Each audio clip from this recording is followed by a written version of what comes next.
Os nossos ouvintes de Portugal pediram muito e não tem nada que vocês me peçam que eu não venho fazer, certo? Vocês me pediram muito, principalmente a galera aí que me escuta de Portugal, que para quem não sabe, eu sou metade portuguesa, minha mãe é portuguesa, eu tenho minha cidadania, então eu me sinto muito, eu gosto muito de Portugal. Só queria dizer que eu amo Portugal e adoro que vocês estejam me acompanhando daí.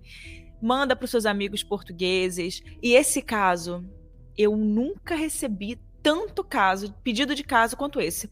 Já recebi alguns, muitos, de alguns casos em específico, mas esse eu recebi muito. E principalmente porque foi um caso recente. E se você clicou nesse episódio, você já sabe de qual caso que eu tô falando, né? Então vamos parar aí de falar e vamos pro caso dessa semana, que é o caso da Valentina. Eu não gosto de casos sobre crianças, mas às vezes a gente não tem muito o que fazer, a gente tem que trazer esses casos, né? O caso de hoje eu esperei, inclusive, passar um tempo para que esse caso fosse concretizado, para que todas as informações mais importantes saíssem na imprensa, para a gente ter noção das coisas que aconteceram, como o caso foi resolvido. Porque quando a gente faz os casos enquanto eles estão acontecendo, muita informação ainda vai chegar. Então eu gosto de esperar um pouco para os casos desenrolar dos fatos, né? Então é isso, gente. Antes eu vou pedir para vocês, claro, não deixem de se inscrever se você estiver aqui no YouTube, me assistindo no YouTube. Para quem não sabe, eu tô gravando pro YouTube agora também. Então se inscreva aqui no YouTube. Não deixa também de se inscrever se você estiver escutando o podcast, você consegue se inscrever ou dar uma nota de 5 estrelas. Isso me ajuda muito. Antes que as pessoas falem, vocês se aproveitam de coisas ruins para poder ganhar view, ganhar dinheiro, só para vocês saberem, tá? Eu não monetizo no YouTube e não monetizo aqui no Spotify ou em qualquer outra plataforma de streaming que você está me ouvindo. Então, se eu estou fazendo isso é simplesmente porque é uma das coisas que eu mais gosto de fazer. Vamos parar de papo. Não deixa também de ir lá no meu Instagram, @erica com K, Mirandas com S no final, me marcar que você está escutando aqui. Você já sabe, né? Se você é ouvinte do Caso Reais, você já sabe. Me marcar que você está escutando aqui e eu vou repostar, é claro. Eu soltei um sorteio também essa semana lá no Instagram do Casos Reais Oficial. Então, fica de olho lá que sempre eu solto o sorteio. Teve um ganhador aí, ganhou um livro em parceria com a Dark Side. E um livro legal. Estou enviando para a pessoa. Então agora vamos parar de papo e vamos pro caso da semana.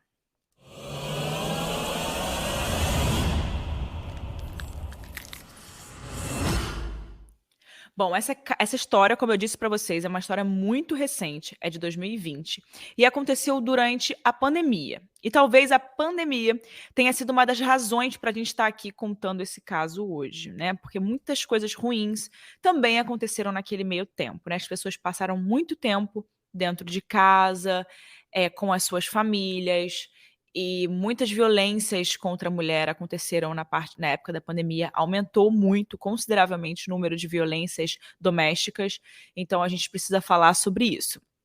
E como eu sempre falo, a gente acredita que quando a gente traz esses casos para cá, a gente acaba contribuindo para a visibilidade do que aconteceu e logo, né, a gente acaba ajudando a ter mais pessoas informadas e antenadas, né, nesses processos que estão acontecendo e nesses casos que estão se desenrolando. 7 de maio de 2020, às 8h30 da manhã. A manhã daquela quinta-feira começou nebulosa em Peniche. A cidade, conhecida por ser um daqueles destinos sempre buscados para os turistas, à beira-mar, muita cultura portuguesa, um lugar muito rico de belezas naturais também, parecia sombria naquela manhã, com o desaparecimento de uma criança de 9 anos.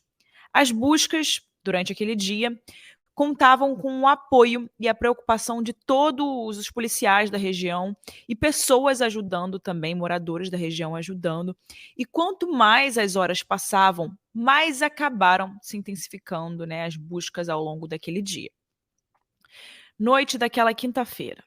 Nada da criança de 9 anos. As buscas continuaram, mas dessa vez com um efetivo mais reduzido. Ainda que as equipes contassem com cães, farejadores, pessoas bem especializadas no assunto, uma fonte do Comando Territorial de Leiria disse que as buscas decorreram durante a noite com um efetivo mais reduzido por causa da não existência da luz solar.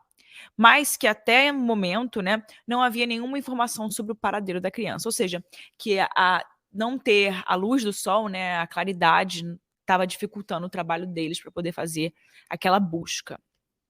E é verdade, né, quando escurece, realmente fica mais difícil de ver as coisas, você tem que usar alguns equipamentos especializados para poder ver o calor humano, se tem alguma movimentação, você não consegue ver a olho nu, né, sem a luz. E de acordo com a página da Autoridade Nacional de Emergência e Proteção Civil de Portugal, participaram nas buscas 92 operacionais com 27 viaturas, ou seja, era uma grande busca. A Polícia Judiciária, que também investigou o caso, disse que em 2018 a mesma criança, a Valentina, tinha fugido de uma outra casa onde a família morava. E ela foi encontrada algum tempo depois pelas forças policiais, pelos policiais. E por que essa menina tinha fugido, né? Será que ela tinha fugido mais uma vez?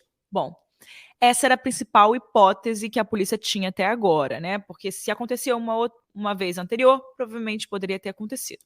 2 dias depois do seu desaparecimento, no dia 9 de maio, os policiais decidiram usar drones e contam com mais voluntários nessas buscas.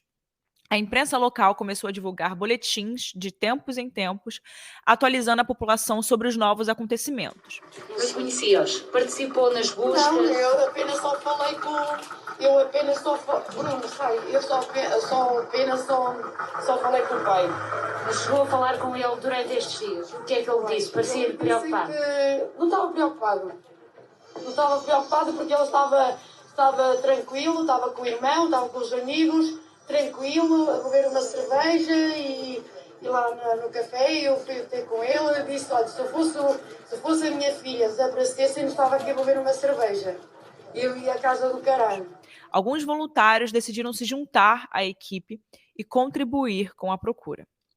Então, aquele momento ali já era um caso muito grande, principalmente porque a polícia estava, né, movimentando muita gente para ajudar nas buscas, e fora isso, porque estava todo mundo trancado em casa, todo mundo, né, naquela fase bem complicada da pandemia. Então, estava todo mundo prestando atenção nos noticiários, vendo TV, acompanhando as coisas. Então, qualquer coisa que aconteceu naquela época teve um impacto muito maior nas nossas vidas, porque a gente estava prestando atenção. Enfim, todo esforço naquele momento das buscas era válido. Drones, patrulhas territoriais, cães de caça, voluntários, eles buscavam qualquer indício do paradeiro da menina, cogitando ainda aumentar o campo de buscas. O presidente da junta de freguesia local é como se fosse uma cidadezinha local, é como se fosse aquela região, é como eles chamam em Portugal. O Afonso Clara, ele deu um pronunciamento à imprensa dizendo que mesmo com um tempo ruim, instável, 80 pessoas responderam à chamada. Ou seja, 80 pessoas foram lá para ajudar. Eles estavam organizados em 5 grupos e percorriam todos os limites urbanos da cidade, ou seja, eles foram pela cidade inteira. E depois de 4 dias e noites intensas de buscas, amanhã de domingo tinha a primeira descoberta.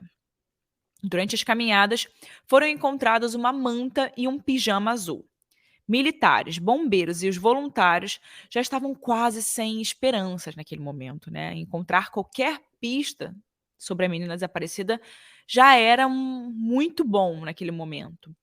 E, na verdade, ainda não tinha nenhuma comprovação de que os achados realmente eram da Valentina, mas tudo indicava que poderia ser. Algumas horas depois, na tarde daquele domingo, os policiais finalmente confirmaram. O corpo de Valentina, de 9 anos, foi encontrado. Mas o corpo sem vida, né? Ela já não estava mais com vida. Em uma conferência da imprensa que foi feita no mesmo dia, o coordenador da Polícia Judiciária de Leireira confirmou a identidade de 2 suspeitos, que estavam fortemente indiciados por homicídio, ocultação de cadáver e outros crimes. Eles chegaram a essa conclusão quando, na quinta-feira, quando eles receberam essa informação do desaparecimento da criança, alguns depoimentos de pessoas próximas começaram a ser coletados e analisados. Então, naquele momento ali, eles já tinham certeza que não era um desaparecimento de criança e que alguma coisa poderia ter acontecido e por isso ela perdeu a vida. Não. Nesse momento, o caso já era um caso de homicídio. Por quê? Porque eles tinham já suspeitas muito altas, já tinham coisas concretas para poder indicar que era um homicídio, não era mais apenas um desaparecimento de criança, que ela poderia ter se machucado, se perdido, fugido e alguma coisa aconteceu no meio do caminho. Não, essa não era mais uma hipótese da polícia. Assim que eles descobriram o corpo, essa hipótese caiu. Os policiais perceberam que, em 2 desses depoimentos, tinham muitas informações contraditórias, que acabaram levando os agentes até o local onde o corpo da menina foi encontrado.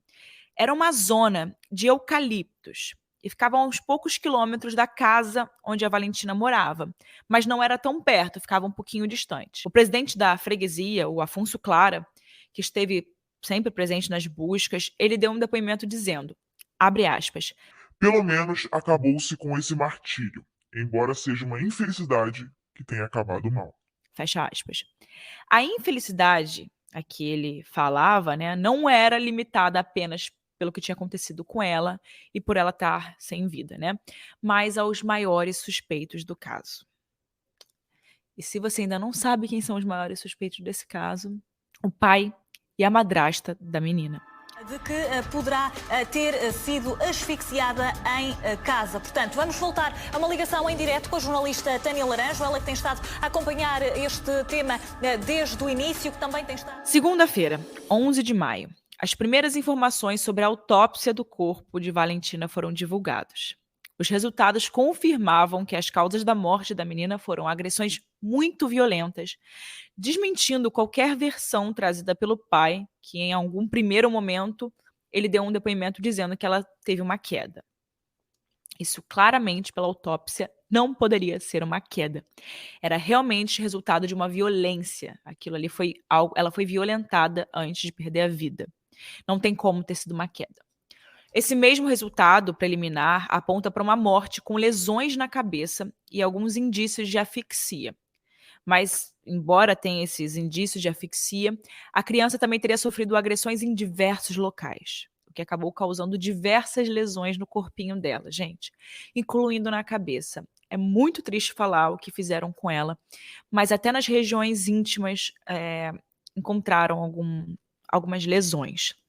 É muito, muito triste o que fizeram com essa menina de 9 anos. No dia seguinte, estavam todos eles reunidos para o seu funeral da Valentina. Isso era às 5 horas da tarde. E não havia muito que pudesse ser feito, né, a não ser investigar e aguardar o resultado desses exames. Uma curiosidade já levantada pelas investigações aponta que, mesmo tendo fugido de casa em 2018, né, quando a Valentina fez isso a primeira vez, lá anteriormente, a Valentina não estava cadastrada na Comissão de Proteção à Criança e ao Jovem, mostrando uma inconsistência da entidade que estava ali, deveria estar ali para protegê-la, ao invés de arquivar o seu caso em 2019, né? Então você vê aí que algo poderia ter sido evitado pelas autoridades, né? Se eles tivessem prestado um pouquinho mais de atenção. Mas, enfim, aconteceu o que aconteceu. De acordo com a CPCJ, a criança foi sinalizada em abril de 2019, depois de ter fugido da casa do pai. Mas um mês depois, o caso estava arquivado. Ou seja, tinha ali alguma coisa que eles poderiam dar uma pesquisada, dar uma aprofundada, mas não fizeram. E aconteceu o que aconteceu. Sandro, o pai de 32 anos, e Márcia, a madrasta de 38, foram imediatamente detidos por serem suspeitos do crime. Afinal de contas, foram através dos seus depoimentos que a polícia pôde encontrar o corpo de Valentina. Quando eles foram confrontados pelos investigadores, naquele mesmo dia, depois de contarem que o corpo da Valentina foi encontrado, o Sandro cedeu e ele confessou o crime. De acordo com o pai, teve um acidente na quarta-feira, de noite, e essa foi a causa da morte da Valentina. Naquele momento ali, que ele disse o que aconteceu, ele diz que ele descobriu, através de boatos, de que a filha era vítima de abusos sexuais. E ele estava tentando confrontar, tentando tirar aquilo dela. Então, ela teria caído nessa discussão, nessa briga que eles estavam tendo para ela poder falar o que estava acontecendo, né? Segundo ele, ela caiu e morreu. Teve uma convulsão e faleceu. Ele contou que a Valentina estava tomando um banho nesse momento e foi aí que ele a pressionou, né, para poder falar, para poder fazer uma confissão do que poderia estar acontecendo com ela, mas na versão dele, ela teve um ataque seguido de convulsões e por isso ela tinha acabado de falecer, né? Márcia, a madrasta, disse que não estava no banheiro nesse momento. A Márcia, a madrasta, disse que não estava no banheiro nesse momento que tudo aconteceu. Então, que ela não teria participado da morte. E também negou toda a história de que ela teria ajudado a esconder o corpo da menina. Então, ela disse que ela realmente não participou. Sandro, ao contrário, ele confirma que ela ajudou a esconder o corpo, levando o cadáver da menina no banco de trás de um Renault Scenic, mas ele tira a culpa da morte, né, dela. Então ele diz que realmente não foi ela quem tirou a vida de Valentina, mas ela ajudou ali a levar. Como a gente já sabe, né, nessa altura, o laudo preliminar da autópsia já tinha saído. E embora tinha esses indícios de asfixia, a menina sofreu muitas agressões em várias partes do corpo. Mas se algumas dessas agressões, né, resultou na morte, ou se as duas situações, né, a convulsão, mas as agressões juntas, né, foram responsáveis por matar a menina, até hoje ninguém sabe, não tem como saber. Os inspetores de reconstrução do crime acharam muito conveniente levar os dois suspeitos para poder ver se eles podiam ajudar com algumas informações na casa onde teria acontecido o homicídio, né? Outros cuidados e esforços continuaram a ser feitos pelos inspetores para reunirem todas as provas possíveis de que o crime foi concretizado pelo pai e pela madrasta. O coordenador do Departamento de Investigação Criminal, Fernando Jordão, é categórico ao afirmar as suas desconfianças sobre o depoimento dos suspeitos. Abre aspas. Estamos verificando o cenário da morte, mas é claro que isso aconteceu em algum contexto de violência. Não foi uma morte acidental. O problema é que sem esse laudo não tinha muitas provas muito fortes, né, de um crime pesado para eles pegarem um tempo maior na prisão. Era somente a ocultação e a profanação de cadáver, né, que dá 2 anos de prisão em Portugal, e a omissão de ajuda à vítima, né, que é punida com a mesmo tempo, né, 2 anos. Então eles precisavam confirmar a suspeita de que o crime não foi acidental, de que na verdade tinha sido um homicídio qualificado. Então aí eles provavelmente pegariam mais tempo. Então, era esse o foco dos policiais. E caso tudo se confirmasse, a pena prevista era de 25 anos, mas o relatório da autópsia ainda ia demorar um pouco para sair. Na terça-feira, 2 dias depois da confissão de Sandro, ocorreu o primeiro interrogatório no tribunal de Leiria. O Sandro e a Márcia, desde que eles foram detidos, eles não tiveram qualquer tipo de contato entre eles. Os dois foram interrogados separadamente pelos inspetores de polícia judiciária. O Sandro aceitou falar mais de uma vez e defendeu mais uma vez a morte acidental da filha. Ele insistiu que a menina sofreu um ataque epilético e espasmos. Já a Márcia foi por outra estratégia, né? Ela ficou mais tempo em silêncio e não quis dar detalhes sobre o que de fato tinha acontecido naquela noite. E é muito importante que esses interrogatórios aconteçam separadamente, porque só assim os investigadores conseguem perceber as divergências, né, e as convergências, as coisas que estão relacionadas entre cada um dos relatos, né? Eles conseguem ver a diferença no que cada um fala sobre uma mesma coisa que aconteceu ao mesmo tempo. Então, você consegue ver as mentiras e as verdades, né? Ou você acha que você consegue. E como são interrogatórios separados, um não saberia do que o outro iria dizer naquele momento. Na expectativa de ver Sandro e Márcia, várias pessoas presentes na porta do tribunal, né, foram naquele dia lá para a porta do tribunal para poder ver os dois, né? O homicídio de Valentina foi recebido como uma onda de revolta no país inteiro. Todo mundo só falava desse caso até hoje, né, gente? Naquele dia, o tio de Valentina, o irmão da mãe, deu uma entrevista à TV local defendendo a irmã. Abre aspas.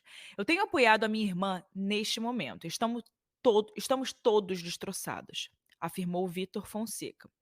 O tio não via a sobrinha há 2 meses por causa da pandemia, né? Mas disse na entrevista que ela era uma boa menina, uma criança muito feliz e extrovertida. As investigações concluem que Valentina foi agredida às 9 da manhã e ela morreu às 10 da noite. O que aconteceu durante essas 13 horas, a gente vai contar agora. Bom, a narrativa toda parece uma história de horror, né? O pai diz que desconfiava que a filha tinha envolvimentos sexuais com colegas na escola. Assim, uma menina de 9 anos de idade. E era vítima, né? Ele suspeitava que ela era vítima de abusos sexuais por parte de um homem. E que ele era amigo da mãe da menina. E segundo ele, ela tratava ele por padrinho. Então, o que ele fez? Ele pressionou a menina, que se manteve em silêncio por muito tempo. E por causa da postura dela de não falar nada, de não revelar nada, talvez ela não tinha o que revelar, o pai começou a espancar e torturar a menina. De acordo com a investigação da polícia judiciária, por causa do silêncio da criança quando ela foi questionada pelo pai, o Sandro começou a queimar os pés da menina com água, muito, muito, muito, muito quente, queimar mesmo. Enquanto que, ao mesmo tempo, ele batia nas pernas e nas bunda dela. Ele estava dando tapa na bunda dela para ela poder falar. Ele tentou ainda asfixiar a menina. E todas essas ações eram acompanhadas pela da madrasta. Mas o pior ainda estava por vir. Foi um golpe muito forte que ele desferiu na cabeça da menina, que acabou tirando de vez a vida dela. E quando perceberam, né, estava a madrasta também nesse momento, quando eles perceberam o que tinha acabado de acontecer, o casal deixou a criança morrer no sofá, embrulhada numa manta. Não prestou socorro, não levou a lugar nenhum, não tentou fazer nada para reanimar a menina. As outras crianças, né, que tinham outras crianças naquele lugar, gente. Uma tinha 1 ano e meio e a outra tinha 4 anos, né. Além do filho de Márcia, que tinha 12 anos, estavam, naquele momento, na casa. A família almoçou e jantou com a menina praticamente morta. A Valentina sofreu sozinha e ninguém a ajudou. Pela noite, Sandro e Márcia até saíram de casa. Eles disseram para a polícia que foram comprar leite para a filha mais nova e quando chegaram, a Valentina estava sem vida. As crianças relataram que ouviram a menina gritar e chorar, agonizando durante aquelas horas. Elas também disseram que viram a menina espumando pela boca. Meu Deus, gente, meu Deus. O exame médico confirmou exatamente isso, que ela teve convulsões, mas confirma também que as convulsões foram provocadas pelo espancamento, pela violência que ela estava sofrendo. E ainda que a Márcia não tenha participado dessa agressão, enfim, que ela não tenha feito algo, né, batido na menina, enfim, o Ministério Público entende que ela precisa ser responsabilizada como coautora do homicídio, porque ela não fez nada para ajudar. Muito pelo contrário, ela ajudou para que aquilo acontecesse. E de acordo com a investigação, quando eles viram o cadáver de Valentina na sala, né, o pai e a madrasta mandaram os irmãos para a cama e decidiram criar uma história. Eles botaram ela no banco de trás do carro e levaram para uma área florestal, né, de eucalipto, que tinha perto de casa. Eles pegaram um casaco, pois porque eles precisavam convencer a polícia, as autoridades, a imprensa, de que a menina tinha fugido. E por fim, eles obrigaram os filhos que estavam na casa a mentir. De acordo com o depoimento da madrasta, ela mesma dirigiu o carro junto com o Sandro, né? O Sandro estava no lado do motorista. E a Valentina já estava morta no banco de trás do carro. Eles abandonaram o corpo da menina a 150 metros de uma estrada, num local sem iluminação, sem nada, assim, um lugar. Literalmente desovaram ela. Essa é a palavra. Eles desovaram o corpo da garota. É essa a palavra, gente. É impressionante. O padrasto e o pai. A madrasta e o pai desovaram o corpo da menina, cara. E ainda mais, a Márcia ajudou o marido, né, o parceiro, né, a cobrir o cadáver da menina, né. Sandro Bernardo foi acusado de homicídio qualificado e violência doméstica. A Márcia foi igualmente acusada de homicídio qualificado. Os dois seguiram para cadeias diferentes. A madrasta da menina foi para a cadeia de Tires, enquanto o pai ficou em prisão preventiva no estabelecimento prisional de Lisboa. A Associação para Intervenção Juspsicológica, entidade que trabalha junto com a polícia nesses casos, exige que sejam imputadas responsabilidades sobre o que falhou no caso da menina assassinada em Peniche. Abre aspas. Algo falhou, uma vez mais, e por isso morreu uma criança. Precisa-se de coragem para investigar e perceber o que falhou, quem falhou e por que razão falhou. Vários têm sido os casos em que crianças morrem às mãos dos progenitores, ora no contexto de violência conjugal, ora como vítimas de retaliações. Algo falhou, uma vez mais, e por isso uma criança morreu. Precisa-se de coragem para investigar e perceber o que falhou. Fecha aspas. Defende Carlos Alberto Poiares. Dentro do estabelecimento prisional da Polícia Judiciária, o Sandro tentou 2 vezes tirar a própria vida, mas ele não teve sucesso. Em uma outra ocasião, ele escreveu uma carta para o irmão, botando a culpa na Márcia, culpando a Márcia, que é a madrasta, né, pelo que teria acontecido. E claro, né, graças a Deus, ele acabou perdendo a tutela das suas outras 2 filhas. A Valentina não vivia normalmente com o seu pai, mas sim com a mãe. Só que com a pandemia, ela acabou prolongando o tempo que ela ficou na casa do pai até que o crime aconteceu. No dia 17 de fevereiro de 2021, começa o julgamento de Sandro e Márcia. No seu depoimento, o pai negou ter sido ele, né, quem colocou a menina na banheira e ter torturado ela com água quente. Ele disse que estava dormindo e ouviu gritos da Valentina. Quando chegou até o banheiro, ele viu a menina sem vida no chão. Ele prontamente a pegou e a levou para pegar um ar na direção da cozinha. Bem, do outro lado, a madrasta, com um depoimento super emocionado, cheio de lágrimas, acusou o pai de ter sido o autor das agressões que levaram à morte da criança. Abre aspas, ele confrontou a menina e ela confirmou, bateu muito nela. E eu disse para parar porque não era assim que se resolviam as coisas. A menina era pequena e nós tínhamos o dever de explicar as coisas para ela. Ele mandou eu me calar e disse que a filha era dele. Fecha aspas. Bom, a mulher disse que foi o pai que levou a menina para a banheira e torturou ela no chuveiro. Quando ela viu a menina perder a vida, ele fechou a torneira e avisou que tinham que retirar ela da banheira. E a Márcia disse que não pediu ajuda porque ela tinha medo, porque ele ameaçou seus filhos e também a ameaçou. Inclusive, o filho da madrasta confirmou a versão da mãe.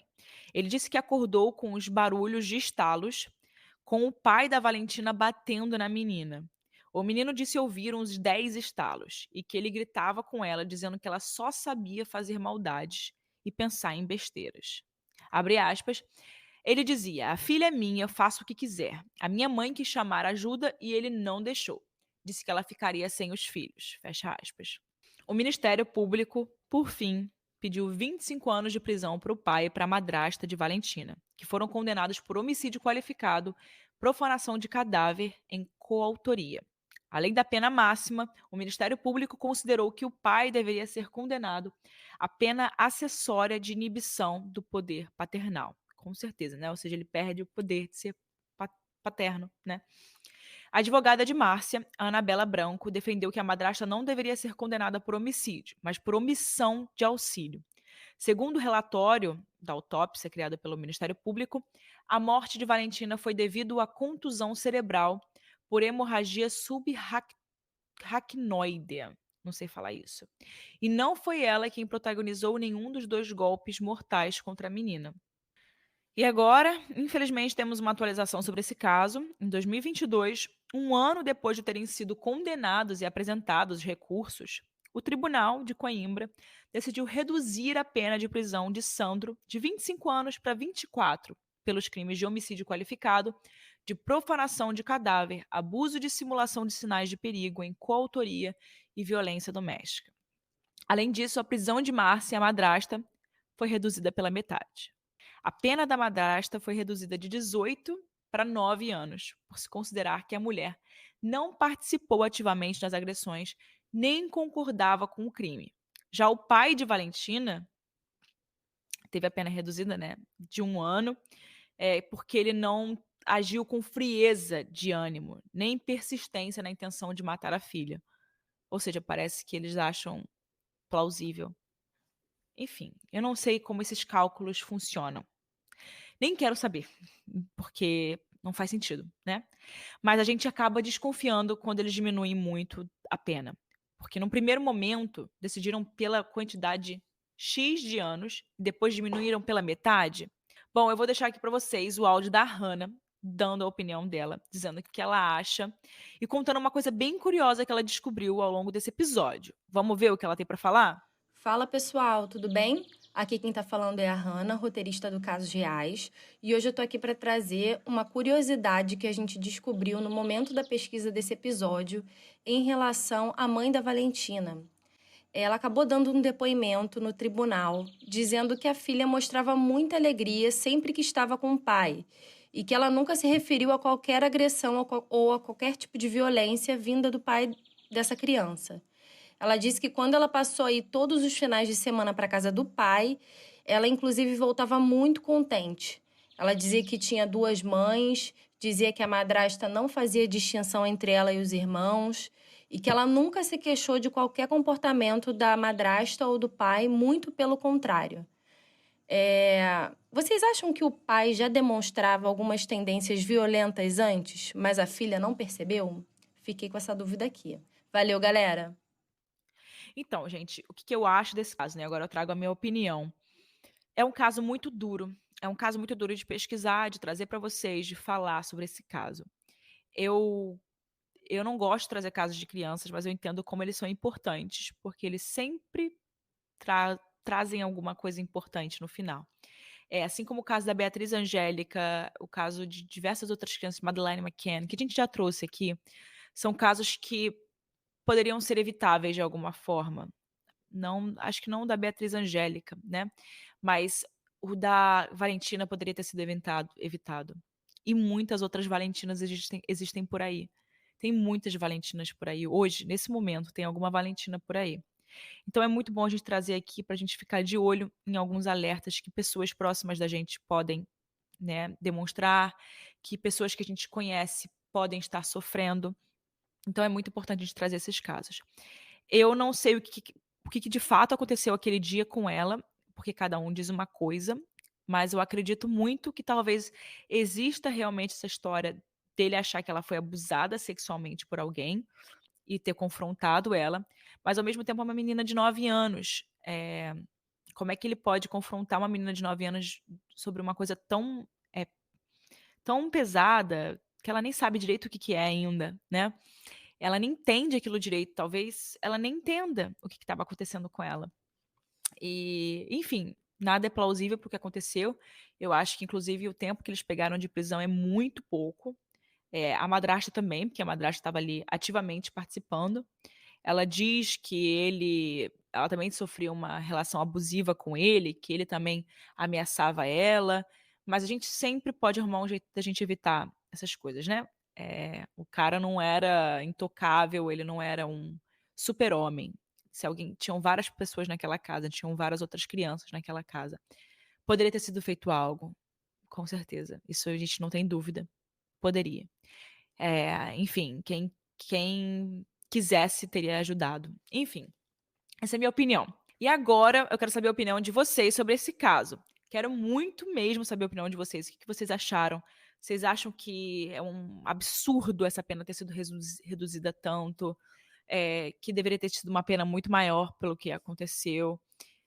O que você acha que aconteceu naquela noite? Você acha que, de fato, ela pode ter tido convulsões à toa, como ele disse, ou foi por causa das agressões? O que você acha que aconteceu naquela noite? Quero saber a sua opinião. E é isso, pessoal. Te vejo na próxima semana, na quarta-feira, com mais um episódio.